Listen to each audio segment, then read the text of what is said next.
Rail gate বন্ধ থাকা অবস্থায় রেল লাইন পার করতে গিয়ে দুর্ঘটনার কবলে 3 বাইক সওয়ার। অল্পের জন্য রক্ষা পেলেন 3 জন। রেল লাইন পার হওয়ার সময় সতর্কতার অভাবে ট্রেন বা দ্রুতগামী যানের ধাক্কায় গুরুতর জখম হওয়ার ঘটনা প্রায়শই ঘটে। সাধারণত লেভেল ক্রসিং খোলা থাকা, গেট কিপারের গাফিলতি ও অবৈধভাবে রেল লাইন পারাপারের ফলে এই ধরনের মারাত্মক দুর্ঘটনা ঘটে। বুধবার এমনই এক দুর্ঘটনার কবলে পড়ল 3 বাইক সওয়ার। জানা যায় যে বারাবণী থানা এলাকার বারাবণী মদ দোকানের কাছে হোন্ডা রেলের একটি খালি গাড়ি ইঞ্জিন সহ আসছিলেন। তখনই ফটকে গেট পড়েছিল আর 3 যাত্রী বাইকে চেপে গেটের পাশ কাটিয়ে রেল লাইন পার করতে যায়।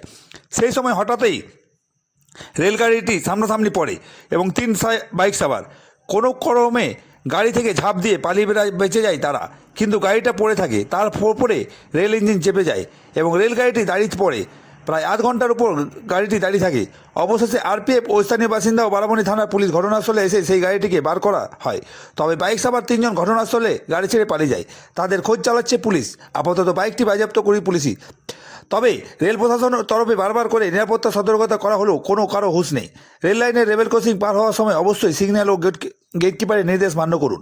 রেল ট্র্যাক বা লাইন পারাপারের করা ভারতীয় রেল আইনের 147 ধারা অনুযায়ী একটি দণ্ডনীয় অপরাধ, যার ফলে 6 মাস পর্যন্ত কারাদণ্ড বা জরিমানা পর্যন্ত হতে পারে। সামনে দোকান বেঁচে গেছে, লোক ছেলেটা বেঁচে গেছে। গাড়িটা তো সব ধরা পড়বে, কোথাকার বোর্ডা না ওটা, কোথাকার বোর্ডা বোর্ডা ওটা এখনো পর্যন্ত রিপোর্ট পাওয়া যায়নি। হয়েছিল তোমার গেট পড়ছিল আর গাড়িটা ওখানে গেলে আসছিল আর গেলে তোমার দেখাচ্ছিল লাইন থেকে হ্যাঁ। তখন একদিন পালিয়ে গেছে।